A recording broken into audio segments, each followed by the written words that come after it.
শ্বেত ও কুষ্ঠরোগ থেকে বানা। اللهم إني أعوذ بك من البرص والجنون والجذام ومن سيء الأسقام. কঠিন রোগ মুক্তির দোয়া। رب أني مسني الضر وأنت أرحم الراحمين.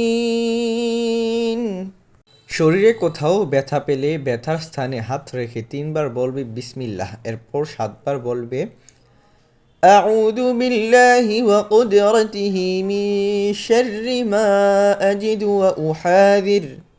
জ্বর হলে এ দোয়া পড়বে।